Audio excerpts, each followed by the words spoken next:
آج ہم پڑھیں گے اہمیت نماز کے بارے میں۔ رسول اللہ صلی اللہ علیہ وسلم نے ارشاد فرمایا، ان اول ما يحاسب الناس یوم القیامت من اعمالهم الصلاۃ، بے شک قیامت کے دن لوگوں کے اعمال میں سے سب سے پہلے نماز ہی کا حساب ہوگا۔ یعنی قیامت کے دن جو امتحان کا دن ہے، اس دن کا پہلا پرچہ آپ کو ڈیٹ شیٹ دی جا رہی یوم القیامہ کی کہ پہلا پیپر نماز کا ہے۔ حل تو آپ نے یہاں کرنا ہے، لیکن سب سے پہلے اس کا رزلٹ آپ کے سامنے رکھا جائے گا۔ وہ صحیفہ کھول کے بتا دیا جائے گا کہ یہ آپ دیکھیے کیا کر کے آئے ہیں۔ صرف اس بات کا امتحان نہیں کہ آپ نے کتنی نمازیں پڑھی، بلکہ اس بات کا امتحان بھی کہ کب پڑھی، وقت کے اندر پڑھی یا تاخیر کر کے پڑھی یا قضا کر کے پڑھی، یا پھر یہ کہ سنت کے مطابق پڑھی، یا پھر صرف نماز کو بطور نماز ہی لیا۔ تو اول ما یحاسب الناس یوم القیامہ من اعمالہم الصلاۃ، تو پہلا حساب نماز کا ہے۔ حضرت ابن مسعود رضی اللہ تعالی عنہ فرماتے ہیں، میں نے رسول اللہ صلی اللہ علیہ وسلم سے سوال کیا کہ اللہ تعالیٰ کو کون سا عمل زیادہ محبوب ہے، اللہ تعالیٰ کیا پسند کرتے ہیں اور سب سے زیادہ کیا پسند ہے۔ ذرا غور کیجئے اس سوال پر۔ کبھی آپ کے دل میں ایسا سوال آیا کہ میں جانوں، مجھے پتہ چل جائے کہ میرے رب کو سب سے زیادہ اچھی کیا چیز لگتی؟ یہ سوال وہی کر سکتا ہے یا اسی دل میں اٹھ سکتا ہے جس دل میں رب کی محبت ہو، کیونکہ انسان جس سے محبت کرتا ہے اسی کی پسند و ناپسند جاننے کے بارے میں شوقین ہوتا ہے۔ آپ کسی انسان سے محبت کرتے ہیں تو آپ ہمیشہ یہ جاننا چاہیں گے کہ اس کو کیا پسند ہے، کھانے میں کیا پسند ہے، پہننے میں کیا پسند ہے، کون سی چیز زیادہ اچھی لگتی۔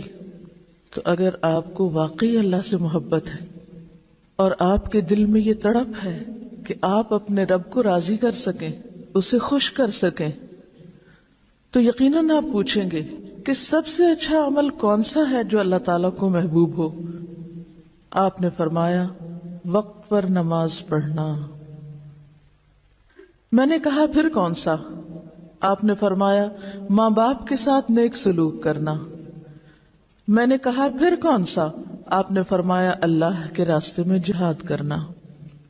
تو گویا حقوق اللہ میں سے سب سے بڑھ کر جو چیز اللہ تعالیٰ کو محبوب ہے وہ نماز ہے، اور بندوں کے حقوق میں سے سب سے بہترین عمل ماں باپ کے ساتھ اچھا سلوک۔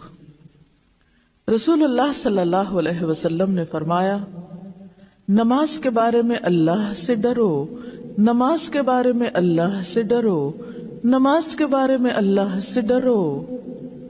ایک ہی بات 3 بار فرمائی۔ کیوں؟ کہ اگر کسی نے ایک بار نہیں سنی تو دوسری بار سن لے، اگر کسی نے دوسری بار بھی نہیں سمجھی تو تیسری بار سمجھ جائے۔ ایک ہی بات کا بار بار تکرار کیا سکھاتا ہے ہم کو؟ کہ ہم اس بات کو اہمیت دے۔ کیا معنی ہے نماز کے بارے میں اللہ سے ڈرو؟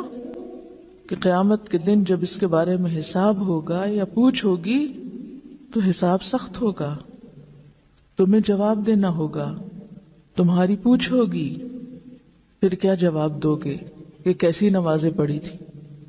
ایک اور حدیث میں آتا ہے، آدمی اور شرک کے درمیان نماز ہی حائل ہے۔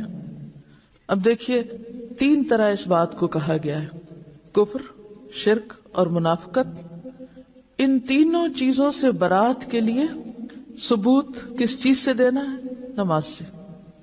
یعنی کفر سے بری ذمہ بھی انسان کب ہوگا؟ جب نماز ادا کرے گا۔ منافقت سے بھی کب نکلے گا؟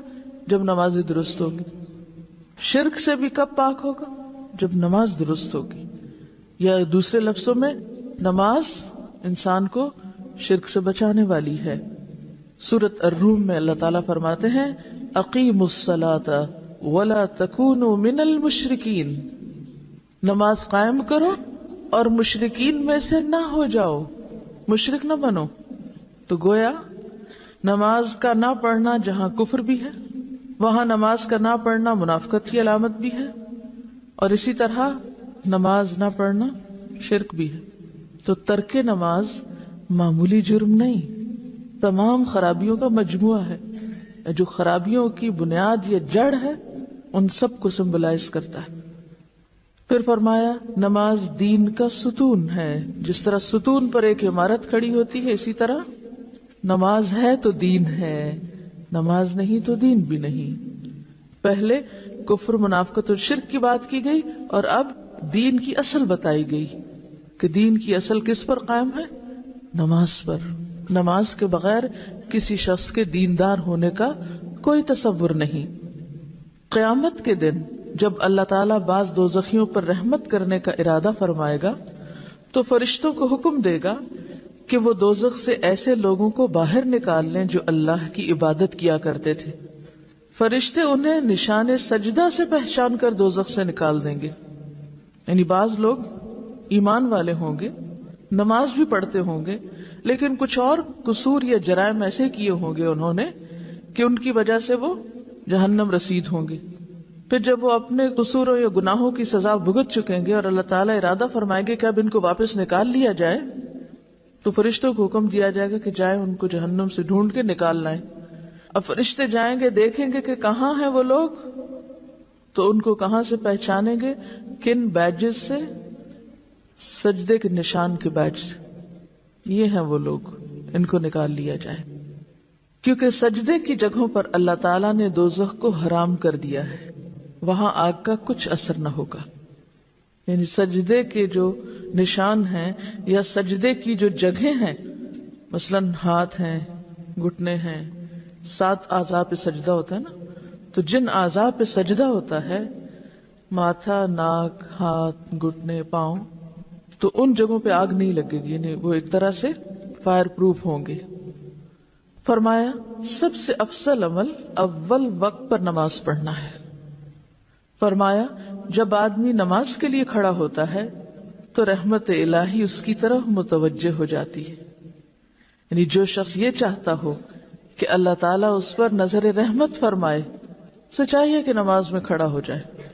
جب بھی غم، دکھ، تکلیف اور پریشانی کی کثرت ہو تو نماز کے لیے کھڑے ہو جائیں، کیونکہ نبی صلی اللہ علیہ وسلم کا طریقہ یہی تھا۔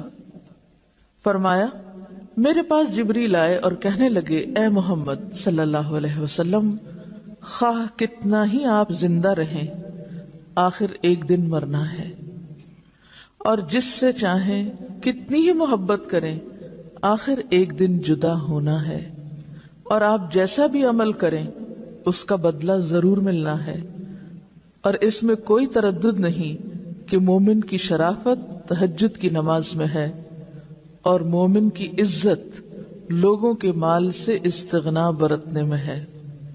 پہلے تو زندگی کے کچھ حقائق بتائے کہ یہ تو ہونا ہی ہے، موت بھی ضرور آنی ہے، عزیز ترین لوگوں سے بھی لازماً جدا ہونا ہے، دس از فیکٹ آف لائف، اور اعمال کا بدلہ بھی ضرور ملنا ہے۔ اسی کے لیے تو اللہ نے یوم الدین رکھا۔ تو پھر انسان کرے کیا کہ اپنے رب سے تعلق درست کرے، اور دوسری طرف لوگوں کے مال سے بے نیاز ہو جائے، لوگوں کو ملنے والی دنیا پر غمگین نہ ہو، نہ اس کی ہرس رکھے، نہ اس کی طرف نظر اٹھائے، اور نہ ہی کوئی دل میں لالچ ہو۔ رسول اللہ صلی اللہ علیہ وسلم فرماتے ہیں، میں نے خواب میں اپنے بابرکت اور بلند قدر پروردگار کو بہترین صورت میں دیکھا۔ بس اس نے کہا، اے محمد۔ میں نے کہا، اے میرے رب، میں حاضر ہوں۔ اللہ نے فرمایا، مقرب فرشتے کس بات میں بحث کر رہے ہیں، یعنی کس موضوع پر ڈسکشن جاری ہے؟ میں نے کہا، میں نہیں جانتا۔ اللہ تعالیٰ نے 3 بار پوچھا، میں نے ہر بار یہی جواب دیا۔ پھر میں نے اللہ تعالیٰ کو دیکھا کہ اس نے اپنا ہاتھ میرے کندھوں کے درمیان رکھا، یہاں تک کہ میں نے اللہ تعالیٰ کی انگلیوں کی ٹھنڈک اپنی چھاتی کے درمیان محسوس کی۔ پھر میرے لیے ہر چیز ظاہر ہو گئی اور میں نے سب کو پہچان لیا۔ پھر فرمایا، اے محمد، میں نے کہا میرے رب میں حاضر ہوں۔ اللہ نے فرمایا مقرب فرشتے کس بات میں بحث کر رہے ہیں؟ میں نے کہا کفارات یعنی گناہوں کا کفارہ بننے والی نیکیوں کے بارے میں۔ اللہ نے فرمایا وہ کیا ہے؟ میں نے کہا نماز با جماعت کے لیے پیدل چل کر جانا اور نماز کے بعد مسجدوں میں بیٹھنا، یعنی صرف نماز پڑھ کے نکل نہیں جانا بلکہ کچھ دیر بیٹھ کر اللہ کا ذکر کرنا یا اس روحانیت کو محسوس کرنا اور اپنے اندر جذب کرنا، اور مشقت یعنی سردی یا بیماری کے وقت پورا وضو کرنا۔ جیسے سردی کے موسم میں آپ صلی اللہ علیہ وسلم کے زمانے میں کوئی گیزر نہیں تھے، کوئی سوئی گیس نہیں تھی، کوئی الیکٹرک ہیٹرز، الیکٹرک کیٹلز کچھ بھی نہیں ہوتی تھی، تو لوگ ٹف لائف کے عادی تھے یا ایک مجاہدانہ زندگی بسر کرتے تھے اور ٹھنڈے پانی سے بھی بخوشی وضو کر لیتے تھے۔ تو گناہوں کا کفارہ کن چیزوں سے ہوتا ہے؟ بیماری یا سردی کے وقت پورا وضو کرنا، خوش دلی سے کرنا۔ جب آپ ایسا وضو کر رہے ہوں تو اس وقت سیلف پٹی سے نکلیں، خود کو مظلوم نہ سمجھیں، آنکھوں میں آنسو نہ ہو، بلکہ کیا سوچ کے کریں کہ اس سے میرے گناہ جھڑ رہے ہیں۔ اللہ تعالیٰ نے فرمایا اور کس چیز میں بحث کر رہے ہیں؟ میں نے کہا درجات کی بلندی کے بارے میں کہ درجے کس سے بلند ہوتے ہیں۔ اللہ نے پوچھا وہ کن چیزوں میں ہے؟ میں نے کہا لوگوں کو کھانا کھلانے، نرم بات کرنے اور رات کو نماز پڑھنے میں۔ یعنی انسان اوپر کے درجوں پہ کیسے جاتا ہے؟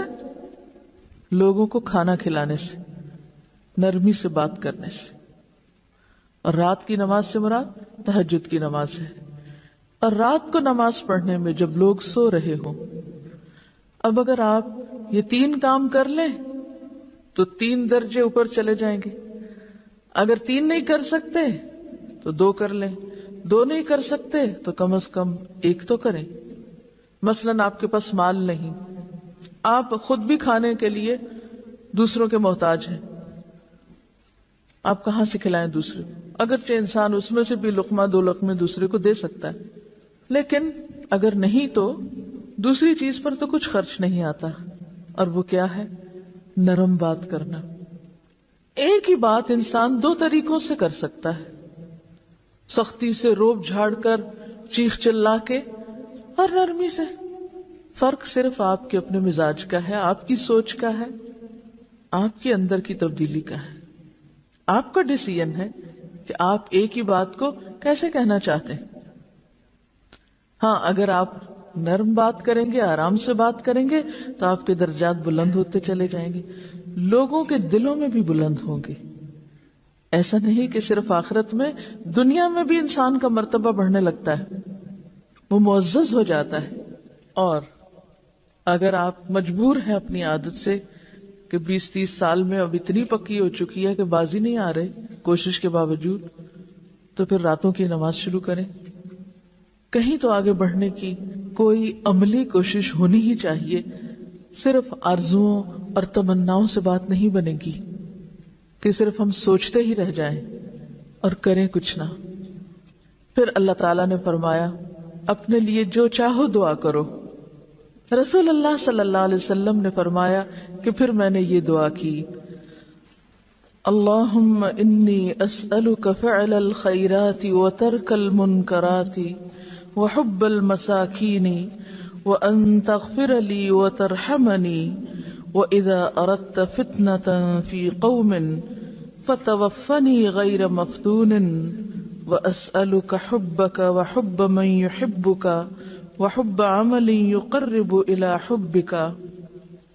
اے اللہ، میں تجھ سے سوال کرتا ہوں نیکیوں کے کرنے کا اور برائیوں کے چھوڑنے کا اور مسکینوں کے ساتھ محبت کرنے کا، اور یہ کہ تو مجھے بخش دے اور مجھ پر رحم کر، اور اگر تیرا کسی قوم کو آزمائش میں ڈالنے کا ارادہ ہو تو مجھے آزمائش سے بچا کر موت دے دینا، اور میں تجھ سے تیری اور ہر اس شخص کی محبت مانگتا ہوں جو تجھ سے محبت کرتا ہے، اور میں تجھ سے وہ عمل کرنے کی توفیق مانگتا ہوں جو مجھے تیری محبت کے قریب کر دے۔ نبی اکرم صلی اللہ علیہ وسلم نے فرمایا، میرا یہ خواب حق